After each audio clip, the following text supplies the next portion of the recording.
friend, welcome back. Thank you so much for joining me today. I have a video here for you guys creating this very glamorous look. I like how it turned out. I think it's very pretty. We've got a little bit of sparkle and sultriness and that sort of sexy cat eye. I really like the products that I used as well. I actually used a custom palette I curated with Viseart shadows. I've been really into that lately, putting together different combination of shadows. And if you would like to join me in doing your makeup today, I would love it if you pulled out some of your favorites and played with makeup with me. Without further ado, let's get this started.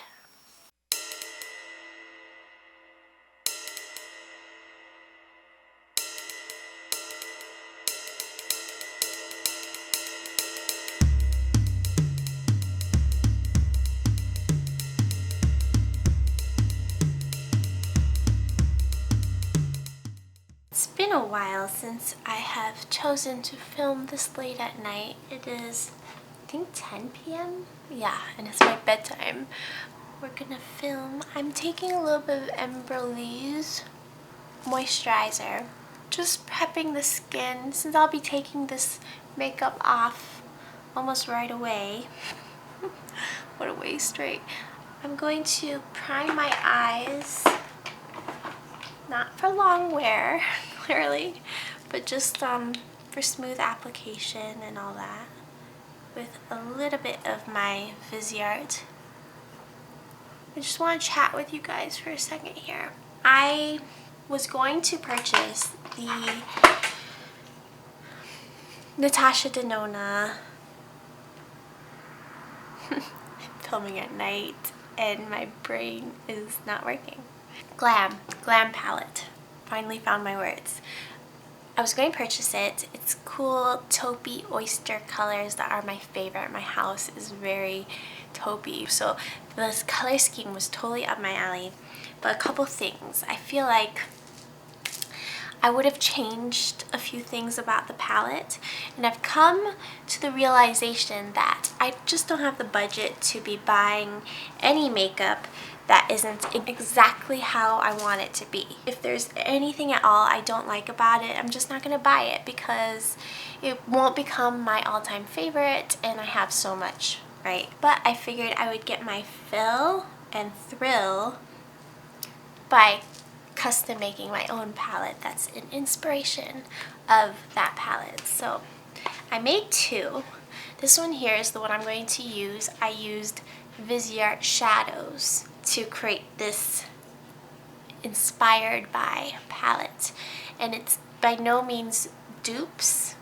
I hate to use that word because it kind of gives the impression that they're very, very similar, but I haven't even touched the Natasha Denona Glam palette, so I can't dupe it without doing some real side-by-side swatches. I intentionally chose to go cooler toned than what was showing up in the promo photos because that's what I would have liked from the palette. I would have liked this deep aubergine color instead of a brown that had a little bit warmth to it. You know what I mean? I also took it a step further and created this other palette using Adept shadows, which I love, and I brought in some greens, you know, those more neutral but definitely green colors, and a little bit of blue and a little bit of pinky pearly shades, and I felt like the little added sparkle here and there was just a little bit more me. So I took it one step even farther away from what the promo photos of the Glam palette seem to be showing. Yeah, I think that these are really cute and I'll have fun using them, and I didn't spend the $65, so I hope you guys aren't disappointed that I'm not buying the palette and I won't be using it on my channel. I can always reconsider, but I really don't feel the urge to purchase it, you know what I mean? So I'm going to use the Viseart version today. I think I want to do a really beautiful sort of classic glam look. since we're kind of on that train of thought. And I will start with this color here. We're gonna have a little bit of a chit chat about the reasons I'm skipping this palette as well. This is a Royal and Langnickel BOM 17.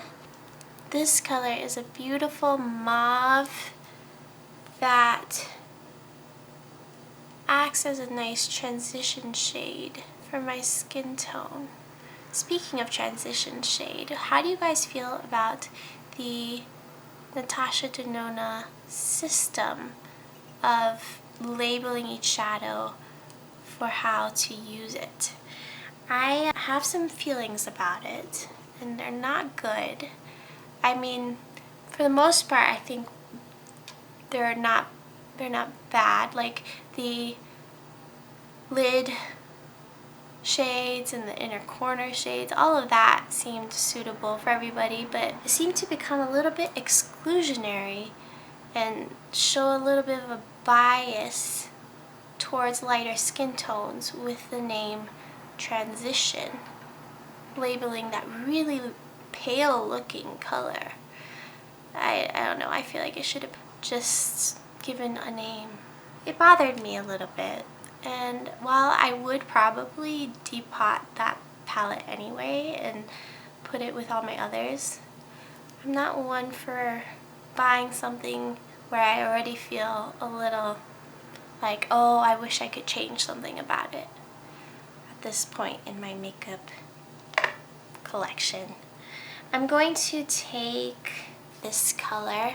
This is the spot where she had the transition shade, and it's much different looking color than this gray that I put in. I wanted a soft gray, and I didn't have a color quite like the one in the Natasha Denona palette, so this is what I came up with. And I'm putting this on the outer half of the crease, or I should say eye socket, because my crease is lower down than my eye socket. So I'm not sure how you guys felt about it, but it just wasn't my vibe. I wasn't vibing with it. My friend also pointed out that he thought that the smoke shade was problematic as well, that name. I found that less problematic because it seemed like the color of smoke, but I could see why, because she was labeling these as use, and it wouldn't be smoky in the sense of darkening all skin tones, meaning deeper skin tones. That one didn't seem to bother me as much because I feel like the gray, if it's an ashy gray color, it's like the color of smoke without it saying, it wasn't labeled as like a deepening shade or something. But I could totally see what he meant, and I'm just wondering what you guys think. It wasn't something that like stood out to me. As a lighter skinned person, I don't have necessarily the same initial reactions as somebody. I mean, most people are darker than I am. You know what I'm saying? I'm gonna take this color again and just reblend those two. That was one thing. And the other thing was that that palette doesn't look all that cool toned. In one of my friend's posts, she got the palette already, and she made it look real warm. At first glance, I thought it was the bronze palette. And I know lighting changes everything, but cool tone palette that's gonna appeal to me is gonna look cool toned even in the golden hour.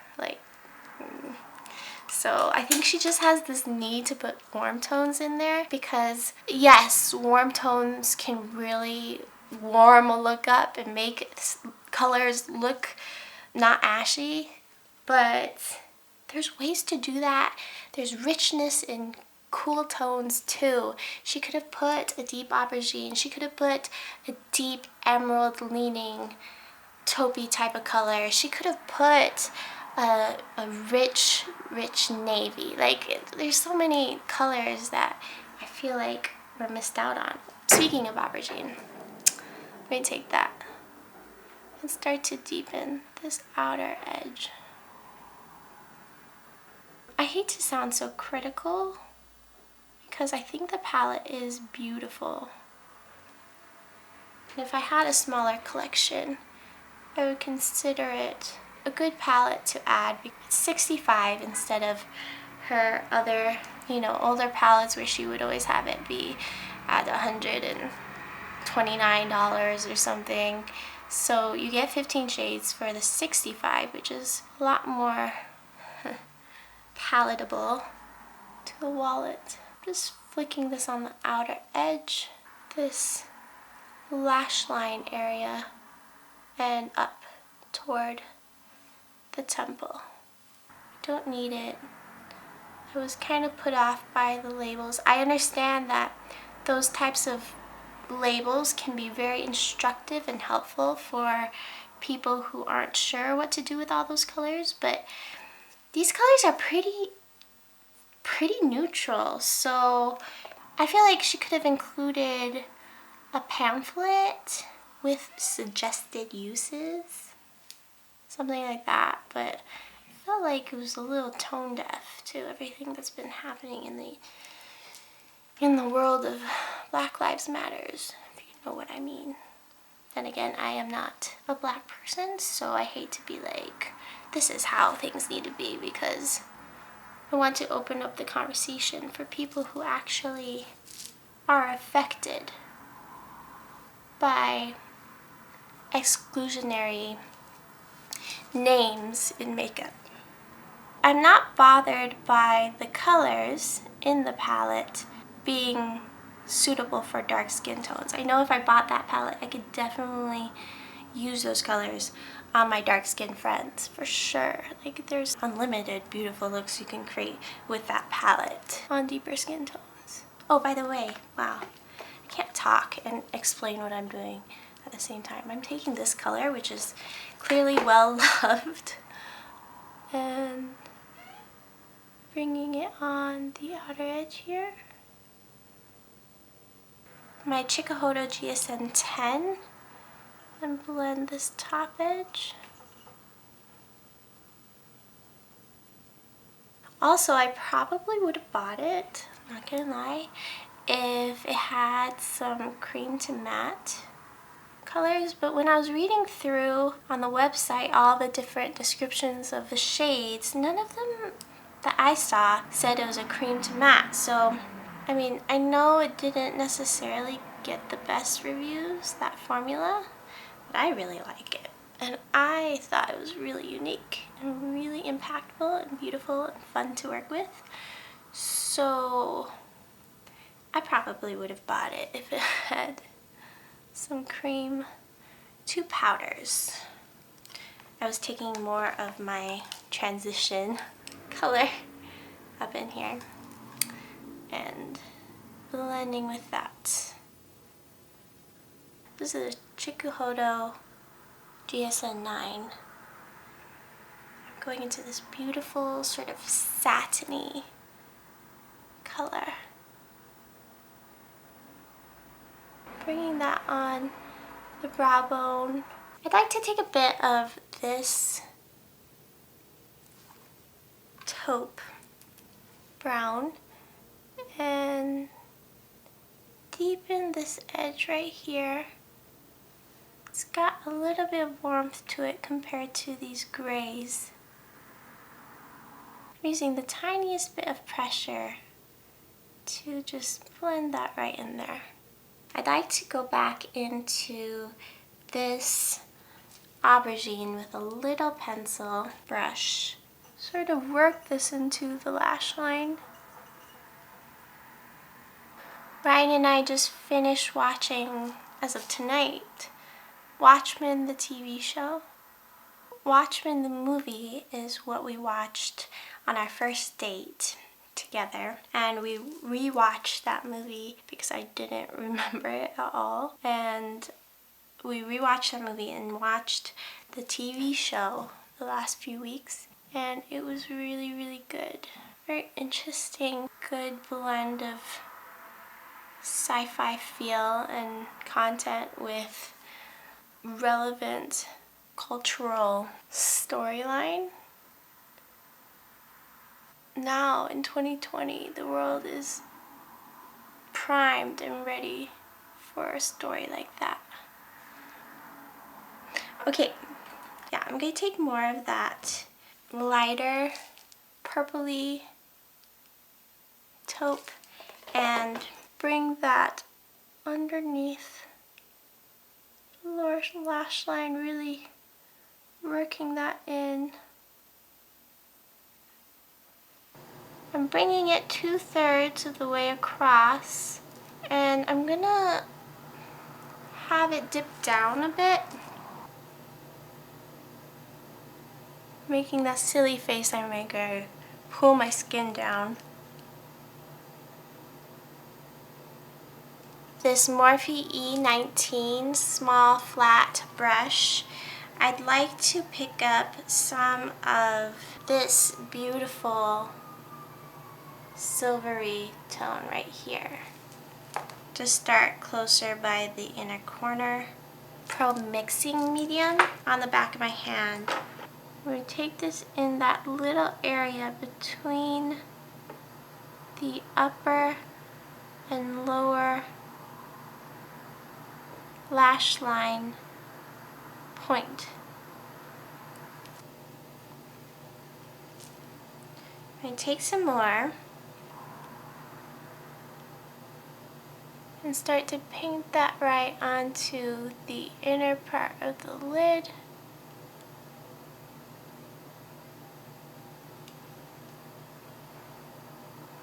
That is such a pretty color. It's got this lovely wet look on the skin. It's very almost translucent. Kind of magical, not gonna lie. I'm gonna just blend over that edge with my Chikuhodo, with whatever is left over on that brush. I'd like to take this sparkly black color. It's so pretty. Again, I'm gonna use a bit of Isom mixing medium. And what this mixing medium does is it makes the shadow kind of waterproof and stay put for a long, long time. Make it emollient, and you can make the shadows as smooth as eyeliner. I'm going to pat this color on. It's got these little glitters in there, so I don't want to miss out on that magic. So by just patting the shadow on with the Isom, I can get those glitters to really pop. You see that like glistening effect? The next step I want to do is take this bronzy color with my Isom W21 sable hair brush, and with just the tip of this brush, I'd like to run this warmth right underneath the lower lash line.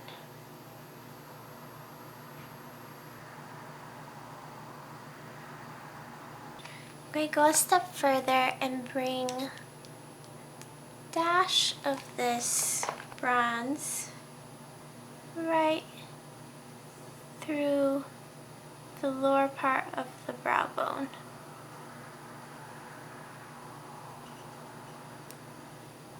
So for the lower waterline, I'm going to use Platinum, the Isom dual-ended eyeliner in Platinum and Black, and I'll use Platinum for the lower edge.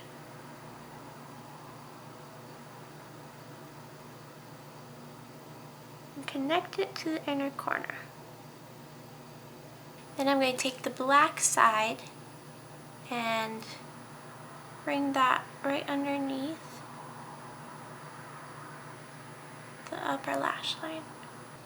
And I've actually been dying to try this Chantecaille eyeliner in Vert. It's this deep emerald with glitter. I'm going to bring this all the way across.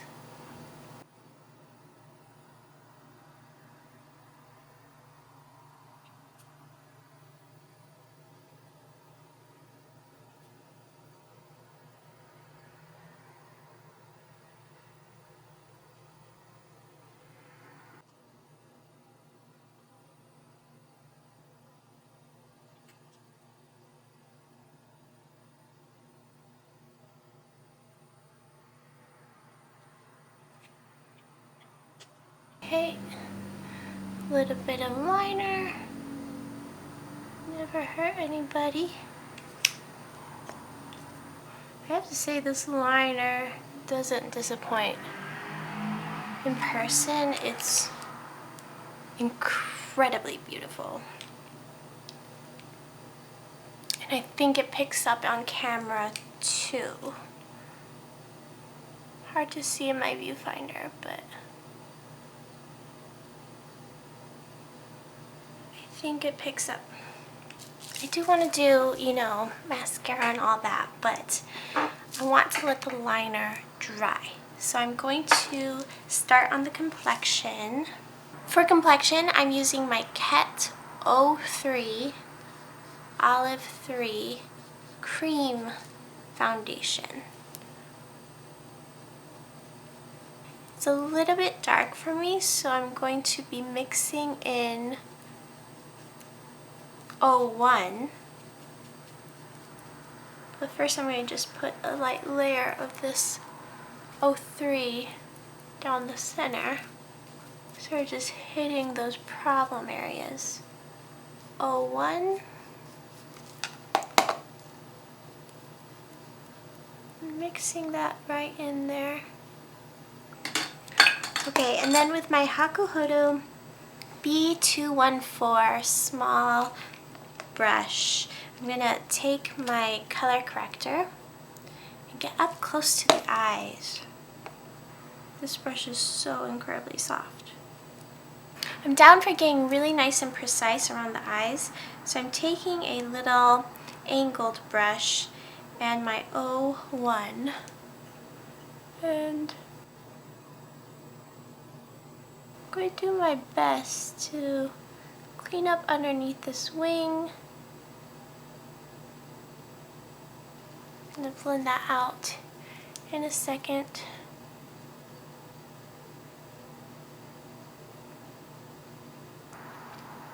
Underneath the inner corner.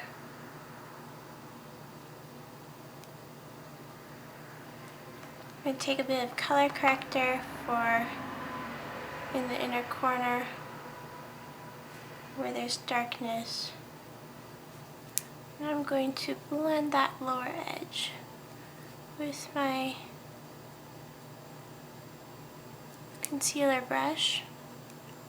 And with a clean brush, I'm going to buff away the harshness of that concealer line. I went ahead and did a little something to my brows. I used my brow soap and filled them in lightly with a pencil. And I also added some magnetic Ardell accent lashes. To complete the look, I'd like to put a little something on the cheeks.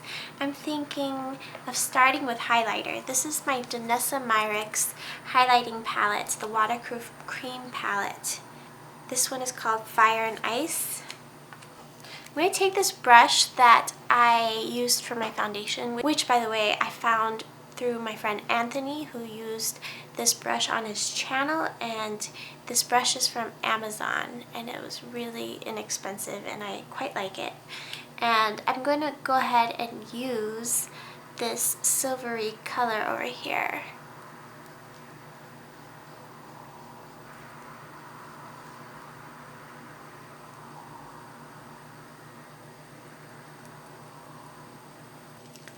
Sometimes when I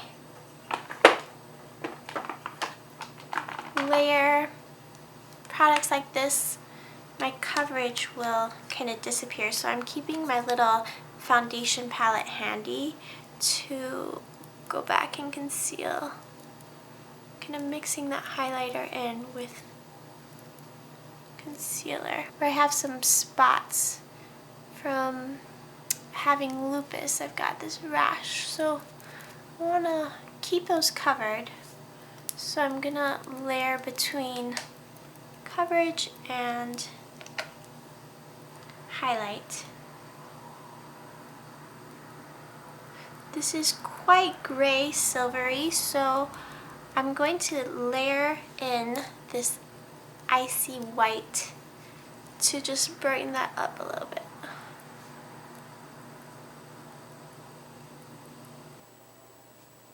Mixing both of these colors. I'm gonna bring that down the nose. A little bit on the chin.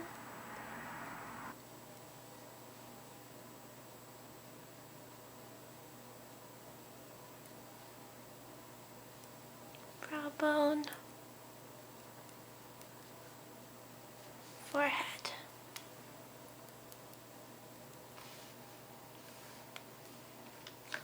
Okay, and then for a little bit of warmth, it's only fitting that I use a little bit of Natasha Denona in this look.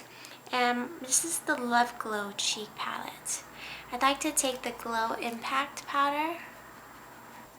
I'm going to use this along the cheeks for some glowy, light bronzing.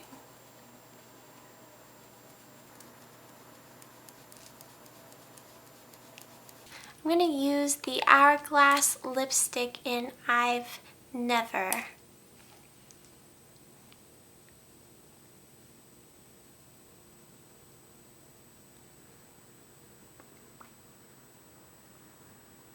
I think I do need a little bit of blush, so I'm going to take the Glow Cream Base from the Love palette and add some on the cheeks. So this is the final look. We've got that sharp wing with the sparkly situation, really glowy and sultry, and overall I feel very glammed up and also ready for bed. So I will catch you in my next one. Bye, Cake Face fam.